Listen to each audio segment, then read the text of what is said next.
All right, in the first half, we saw that if we want to access our lovely applied chords, if we want to be able to use them, we are going to have to learn how to use the kind of tense chord, the pair, the dominant and diminished. Because those are the two chords that have within them this special interval that directs your ear to specific places, right? So on the agenda today, we're going to be doing the bread and butter of this whole thing, which is learning caged dominant and full diminished. Then I'm going to show you some speed tricks just for how to resolve them quickly without having to think too much. And then finally check out Georgia on My Mind, which is an awesome example of applied chords, and see how Ray Charles used it in such a tasteful way and how cool they can be. All right. So we are going to start off with caged dominant 7.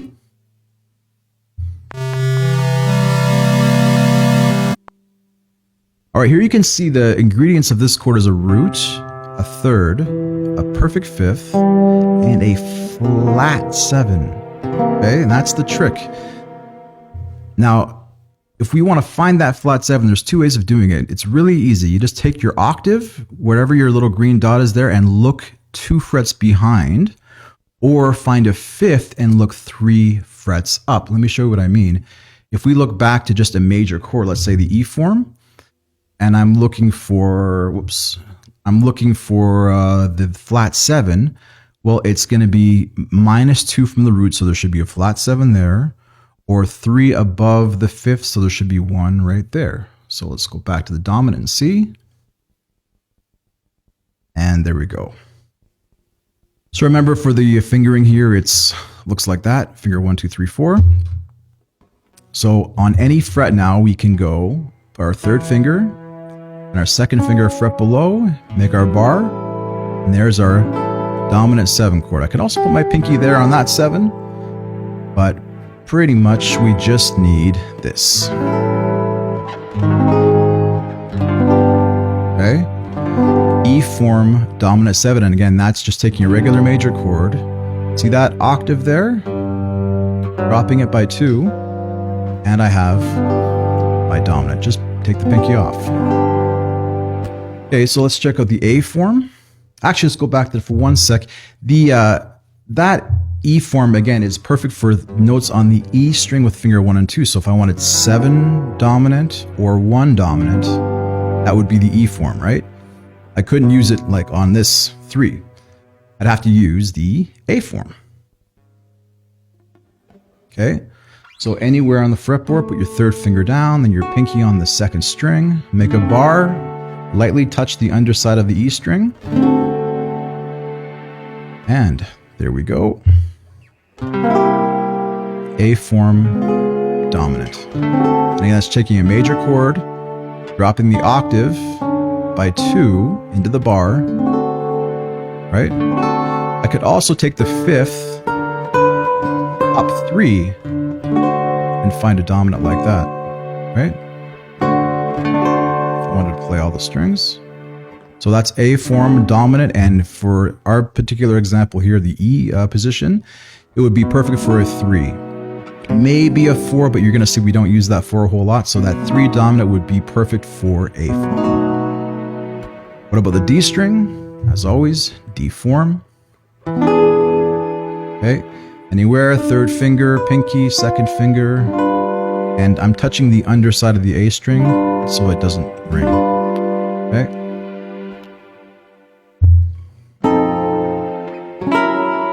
And as always, the name of the chord depends on who the root is. Right now it's G, and G7, in D form. That's just taking a regular major chord, dropping the octave by 2, placing the other ones.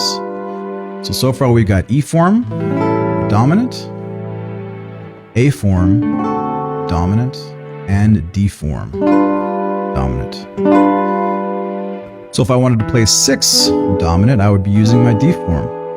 What if I want to play 2 dominant? Well, E string with the pinky is always G form. So this is, I'm not going to lie, this is a pain to make. Okay, third finger, pinky, bar, like a regular G major, and then somehow get your second finger up there, right? I often don't use my third finger and just skip the A string. So this is by far the hardest one. So if I'm here on the 7th fret, right? I could do the whole thing. 8th fret maybe. So a lot of times what I'll do is I will, again, just do this without the 3rd finger. Or remember the 5th plus 3, 1, 2, 3. There's a flat 7 there. I can have 2. I use that one quite a bit, but without the A string, like that. For sure. Some people just do the inversion of it like that, without the root, right? But a lot of jazz guys will actually just take it from the 5th here.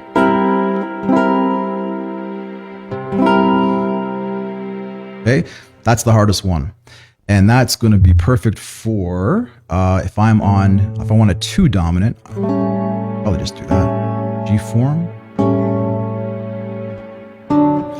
All right, and finally, the C form. This is really, really easy. It's actually easier than a C major, the closed form. Just take a regular C major chord, drop the pinky on the G string, and good to go.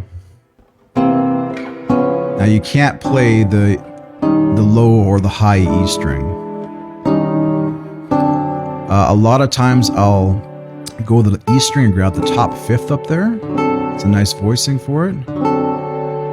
Or sometimes I really want that top 3rd to be the melody note, so I'll grab my root, my 7th, and my 3rd up there. You can have 2/3 if you want, but it's enough. Okay, so I would say that's by far the cleanest way to play it. And that's going to be perfect for if we're on the A string, right? So for chord 5, for example. And that's it. The only other one I would say has some use is like the mini E form. So there's my E form major, dominant. But if I wanted to start on the D string, I'd have to use that guy and use this 7th. So quick review: E form, dominant, A form, dominant. Sometimes you can do this, right? D form, great one. G form, it's a real pain. I do it like that or like that. And C form, and also do it like that or like that. So those are the dominant. Now for the full diminished, there's 2 ways of doing this, and let's just take a look quick at the formula and we'll check out both ways. A fully diminished is a crazy chord. It has a root, a minor 3rd, a flat 5, and a double flat 7. You might not even have heard of a double flat 7 before, but that's how we build the full diminished chords, okay? So if you're trying to take a major chord and build this, you'd have to modify 1, 2, 3 different notes to find your full diminished. Okay, so let's just try that first on the fretboard. Let's say I have a D shape, right? Drop the 3rd, drop the 5th to make it diminished, and then drop this by 3. 1, 2, 3. Now I have a full diminished chord. That's a lot of steps. Now there's actually a really easy way to do it. I can either lower all those extra 3 parts of the chord, or I can just raise the root. It's actually the same exact proportions. So for example, if I take a D, here's my diminished chord, right? If I take a D7, my D dominant chord, and I just raise the root, I've got it already. What if I take an A dominant chord and raise the root? There, it's done. E dominant. This one's harder to see. Just keep your eyes on the middle part there. It's going to be the same. I just raise the root. Full diminished. So just for reference, we're just going to take a look at the E form. Okay. Those are the fingerings. Right, 2nd finger, pinky. You got a bar, and my 3rd finger's on the G string. Okay.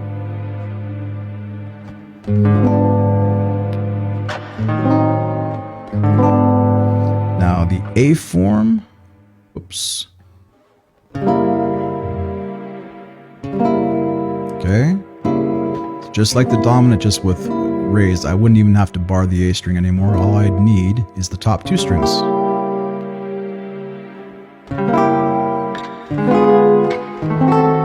A form, full diminished. And finally, the only other one we need is the D form. You'll see why in a second. That's just like a little, kind of like sideways box there, right? Now, there's a really crazy thing about the diminished. We don't have to get too heavy into it, but just so you know, it's actually pretty handy to know, is that every 3 frets,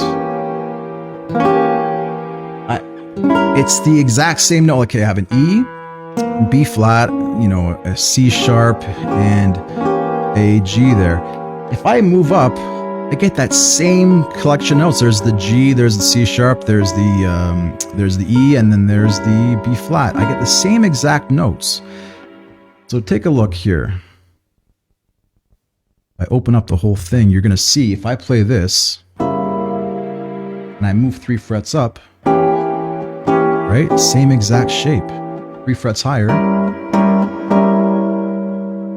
Same thing with the D shape. It's just they have a different idea of who's the root, the third, and the fifth kind of thing, but it's all the same. So if you look at your circle of fifths, in fact, whenever I do one of these full diminished chords, let's say I do C sharp full diminished, you'll see it lights up 4 different chords because we don't know if it's a C sharp full diminished, or an E full diminished, or a G full diminished, or a B flat A sharp full diminished. They're all kind of the same. So whenever you have one of those full diminished chords, 3 frets up or 3 frets down, you're going to have the same one, and it's such a cheap way of getting different voicings without having to think too much about it. Okay? So that's pretty much it. E form, dominant, A form, dominant, D form, dominant, G form, dominant, C form, dominant, mini E, E form, full diminished, A form, full diminished, and D form, full diminished. Okay? Now, how to use them. So I'm actually going to turn the scale off completely, so I have no idea what key I'm in, what chord I'm going to play. And the trick is this. If we look back at our cycle of fifths, they always resolve by fifths. Remember, the dominants always resolve by fifths, but how do I know that without knowing what key I'm in? It's always just counterclockwise in the cycle of fifths. So if I play, for example, a B7 chord, the next one is the E, right? So the B resolves to E. E goes to A goes to D, you get the idea, G, the G goes to C, the C goes to F. So you always resolve counterclockwise. That's with the letters, but the numbers, you'll see that's, remember, it's always 1, 4, 7, 3, 6, 2, 5, 1. Remember that thing, the falling fifths? 1, 4, 7, 3, 6, 2, 5, 1. So if you look down, let's say I'm on the F sharp there. 7 goes to 3, goes to 6, goes to 2, goes to 5. Sorry, 5 goes to 1. 1 goes to 4. Make sense? Now, when you're looking at your scale, let's say I'm going to take away everything but the bottom 2 strings. It's always going to go, let's use letters for a second here. Bring that back, small. F goes to B. So the relationship of a falling fifths, you can always count on this in standard tuning, is if I want to resolve that one, I simply go up a string and in the same fret. So if I want to resolve the B, it goes to E, right? The B, same fret, 1 string up. So that's one of the most important relationships on guitars. That is the 5 of that. So there's another one too that's really important. Let's say I want to go from a D to a G here. It's, if you want to go to a lower string, you have to go down 2 frets. So for example, if we were to resolve the 5 to a 1, we have 2 options. We either stay on the same fret and go up a string, or down a string, down 2 frets. And that is super, super handy because now I can see, okay, here's my 7. I know my 3 is going to be there, right? 6, 2, 5, 1, 4, right? And it's only between 4 and 7 that this relationship breaks, and that's why it doesn't work, because check it out, between C, if I'm playing the 4 here, look at the cycle of 5. See how far away that is, like to the other side of the world there. So 4 and 7, the relationship's crooked. But for the rest of it, it's very easy to find. Like again, if I'm on a 6 here, for sure 2 is there. For 5, I have 2 options. I gotta go down, right, or up. And then the final one that you don't use as much is the falling fifths from the D string to the E string with the first finger to the second finger. So 6, 2. So here we go. 6, 7, 3, 6, 2, 5, 1. See what I mean? How it's really predictable pattern, right? The other thing with the dominant chords is you can always tell where it wants to go because the third, the red dot, is always the leading tone. So 1 fret higher than the red dot is always the goal. So for example, I play this. You can see that red dot there is a B. For sure, the resolution is a C. Let's try it with something like, I know 1 fret higher is going to be the resolution, right? So just look, 1 fret above the red dot is always where the resolution is. So if I play my C here, I can either follow the root, which, right, remember down 2 frets, or I can follow the third up a fret. Now that third is really important because the partner chord for every dominant chord is a diminished chord, and that third is where you build the diminished chord. So I know the partner chord will always have its root. So for example, if we're in that key of G again, if I play chord 5, I know the partner chord is 7, right? If I play G7 chord, let's say I play the G chord, the partner chord I know is the 3, so the 1 and the 3, so it's always adding 2. So that, what I'm trying to get at is, if I want to play a 2 dominant, I have 2 options. I got, you know, the dominant chord and the diminished chord built on the third of that chord, right? And the diminished chord always wants to resolve up by 1.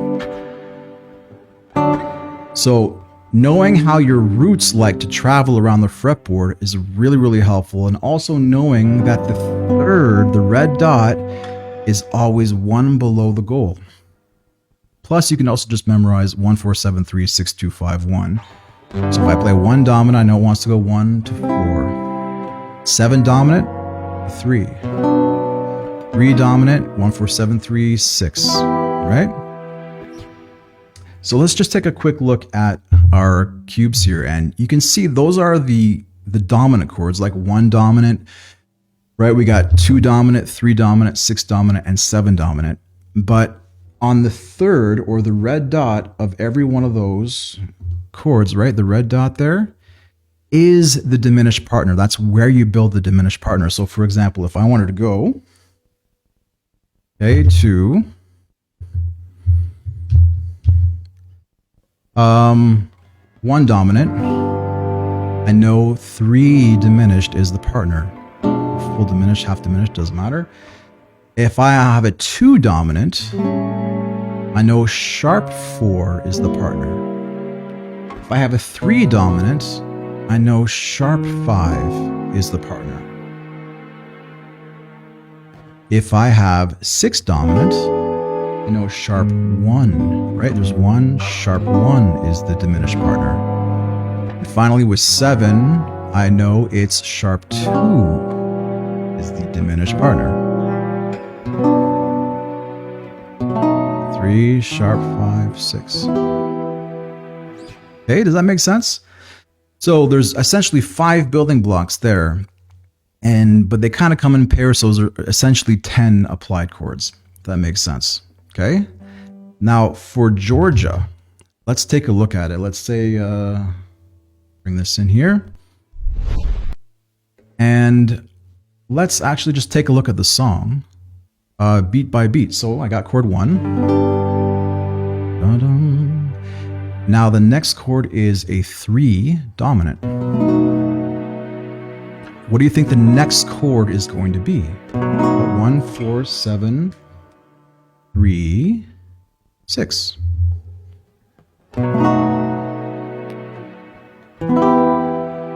Okay. Now he plays a nice chord here. Dum, bum. 1 dominant. What do you think the next chord's going to be? 1 loves to go to 4. Next chord is a sharp 4 diminished. Okay, and that's the partner of our 2, remember? You can almost hear how similar they are, right? Now, we're supposed to go to chord 5 here, right? He tricks us a little bit by playing chord 1 with the 5 on the bass, so it's a really nice little trick there. That's really unusual to go from, you know, our 2 dominant, or sharp 4, to a 1 chord. So that's a bit of a trick. Next one is, now here you can see the falling fifths chain. 6 dominant, 1, 4, 7, 3, 6, 2, 5. Now we are supposed to go to 1. He does that the second time, but the first time he tricks us. After going to 5, we go to 3 dominant, and then follow that falling fifths chain again. 3, 6, 2, 5, and then 1, right? So it's really, really cool to see how those chords can resolve one into the other. And rather than, what was cool there is, rather than going from, let's say, 1, 4, 7, 3, 6 to the regular 2, he just kept falling from tension chord to tension chord until finally you get back to 1, right? So instead of going from 6 to a regular 2, which is kind of what we're expecting, we go to the tension 2, and instead of going from, you know, from the tension 3 to a regular 6, we go to the tension 6, to the tension 2, and then finally 5, and back to 1. So those chords are really, really cool, and the only one that must be dominant is 1, because look at 1 major, there's no difference between that if it's only major, so that has to be dominant. But you can play 2 just major. Okay, that is super, super common. You don't have to have it as a dominant 7. I can play just 3 major. I can play 6 just major, okay? So everyone except 1 can be major or dominant. So when you go back to your scale, the whole takeaway from this is that you can build essentially a major chord on any degree or a dominant chord. And that helps you get outside the 1, 2 minor, 3 minor, 4 major, 5 major, 6 minor, 7 diminished. Because now I have so many more 3 major, 3 dominant colors.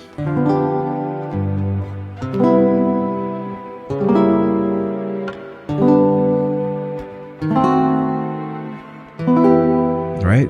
It opens up such a huge palette. Now, this is just a really brief introduction, but hopefully you get the idea. It's essentially 5 building blocks, but each of them come as a pair with a dominant or a full diminished, and they are super useful to use, especially when you're starting to do stuff by ear. All right? Hope it helped. See you again.